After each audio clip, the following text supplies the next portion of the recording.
Welcome to a special MicroBrew segment that kicks off a month of Brew Talks episodes centered on our experiences and conversations at the Festive Ale in Penticton, BC. This particular tasting took place before we even got to Penticton. Here it is. Hey, Scott. It's really great to get out of the car. I'm kind of feeling a little achy, and you know what? What? Even though we're driving up to Penticton, For the Festive Ale. For the Festive Ale, and it was beautiful Manning Park here on sunshine. Oh, doesn't get I much better. really think I need a beer. Do you have any with you? I do. Oh, Oh, you shouldn't be drinking and driving though, Bill. yeah, I probably, that's a good idea. We've talked about that before. But I know that you probably have alcohol-free beers. You're just fooling around with me right now. I do. I do have alcohol-free beers, and I've got a cooler full. If you can hear this. All right. I've got 6 beer in here. Oh. There's 2 of the same ones, and then there's one of a different variety. Okay. So we could either share 2 of these same that I know that you have been wanting to have, perhaps one of those, or we could share one of those other ones. What do you feel like? I think we should try that one that you just pulled out. Okay, so I just pulled out the Blue Moon non-alcoholic Belgian White, and it's actually in a nice frosty can. So we might not even pour this into frosty mugs. We can have it in the frosty can, and we each have one here. Excellent. So I had these Blue Moon, or I had Blue Moon, as you know, Bill, when I was down in the States earlier this year in Palm Desert, and I found the Blue Moon non-alcoholic. I was like, oh, this is awesome, because you and I have talked about Blue Moon forever. Yep. You've said how the Blue Moon in the States is better than the Blue Moon in Canada. Yeah. Generally. Yeah, right? absolutely. And then I did bring one up. Have you had that one that I brought back? Or... I had the mango one, right? Yeah. No, it was not the mango one. It was a non-alcoholic. I haven't had the non-alcoholic before. This is a first for me. Okay. Yeah, okay. That's why I've been thrilled to try this one. I really do want to give it a go. Okay. I noticed this is the one that's brewed in Canada because the Blue Moon Coors has a relationship with, is it Molson? I guess it's Molson they have their relationship with. Oh, is it? Okay, I'm just, as you're talking, I'm trying to find it here, seeing if it is. And I'm pretty sure it's Molson. And MC Coors Brewing. So Molson Canadian Coors, yes. Yeah, and because the regulations or whatever, the American Blue Moon is not available to us here. And I'm interested in finding out from you, because you had the American version. Yes. Whether you see a difference between the non-alcoholic, alcohol-free Blue Moon from the States versus the one we have in front of us, which is a Canadian brewed one. Okay, well, it's nice and frosty. All right, let's give it a crack. And here goes the sip. Oh, it smells good.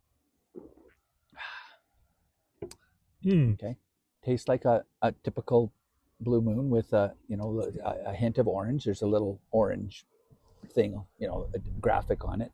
And it's a 0.5 as well. Yeah. It actually, it's very, very good. It is good. Do you remember any differences between it and the American one you had? No, I don't think so. I remember thinking when I had that American one, I was like, wow, this is a really good beer, not necessarily just a really good non-alcoholic beer. It was a good beer, and I quite liked it. Now, that was earlier in our journey of testing non-alcoholic beers. I've now had many, many different kinds. Yeah. So now I can kind of compare this to others I've had, and wow, this is really good. It is. It's outstanding, actually. We, to be fair, haven't had an opportunity to try too many wheat alcohol-free beers. Yeah. And so it's really nice to be able to get a chance to have this one. It says non-alcoholic Belgian white, Belgian style wheat ale. So just like the regular Blue Moon. Right. And brewed with Valencia orange peel. Well, there you go. Well, the one thing I noticed, though, is that it's a little higher in the calorie content. Yeah, 80. It's at 80 calories, and typically the ones that we've been drinking have been closer to 50. Mm-hmm. So, that probably has some impact on the positive taste.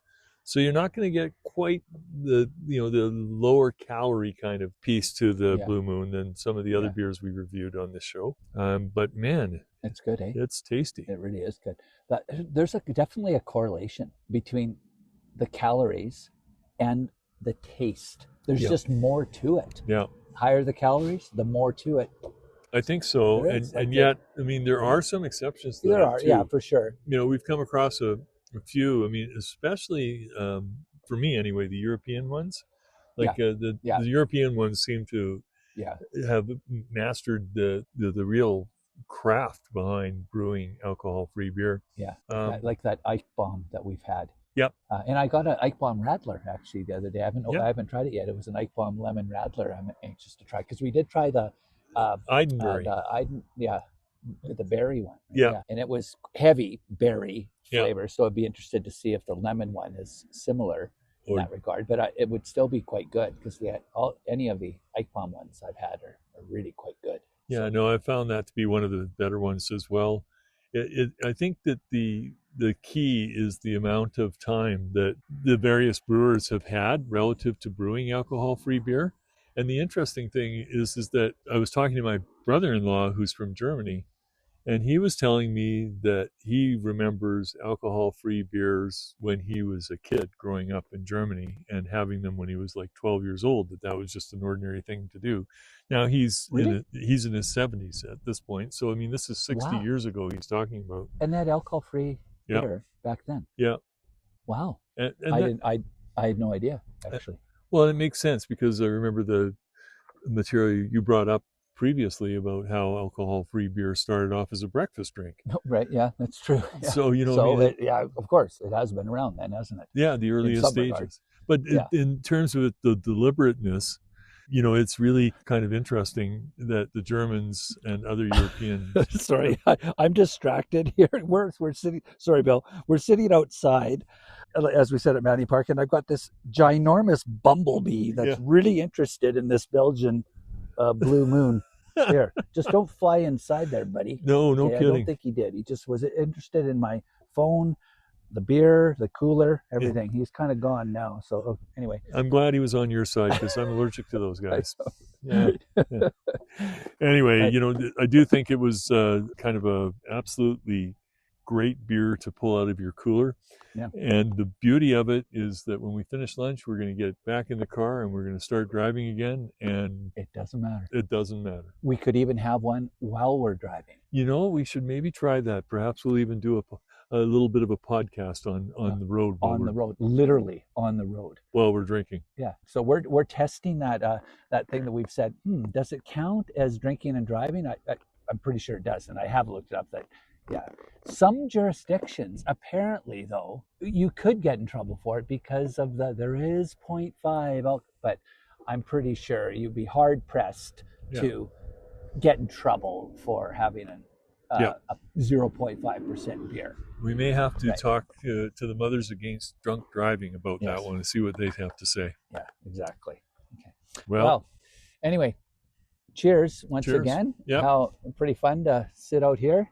And I don't know if that I've ever, as we know, you and I have traveled this stretch from the Lower Mainland to Penticton and back many, many, many times, having been Pentictonites ourselves. Mm-hmm. And I think this is probably the first time I've ever stopped, in the many times I've stopped at Manny Park, first time I've had a beer sitting here in Manny Park. Absolutely. It's a whole new thing. It is. I mean, and perhaps a new tradition. Exactly. It's awesome. Anyway, cheers. Cheers. We'll have our lunch. Yeah. Until next time. Until next time. Well, we're back. We just finished listening to the Blue Moon Manny Park episode on our way back from Penticton, and we realized we didn't give it an official rating, and it deserves to have an official rating. I think we would agree, eh, Bill? I definitely think we would agree because, in my opinion, this is a watershed moment for the podcast. This is the first alcohol-free beer that I am going to rate as a 5, which is a Hall of Fame beer from my perspective. Nice. And I would agree. I, too, would rate it a 5, a Hall of Fame beer. The Blue Moon alcohol-free Belgian White, I think it is called, is fantastic. So listeners, if you can find this beer out there, I've only found it in one liquor store that I came across in Langley, and I saw it. It's the only place I've seen it. So hopefully, it will show up in a few more places. But if you can find this Belgian Moon beer and you want a fantastic alcohol-free beer, it is great. Hey, Bill? Absolutely. Highly recommended, and definitely for those of you who know the Blue Moon alcohol version, I think you're going to have a tough time telling the difference here. Oh, yeah, for sure. Well, until next time. Until next time, this is Scott and Scott. See you later. Apologies for that horrible audio quality at the end. BrewTalk's original theme music composed by Zach Wong. Original graphics designed by Shelby Smithson. BrewTalks is produced and edited by Scott and Scott.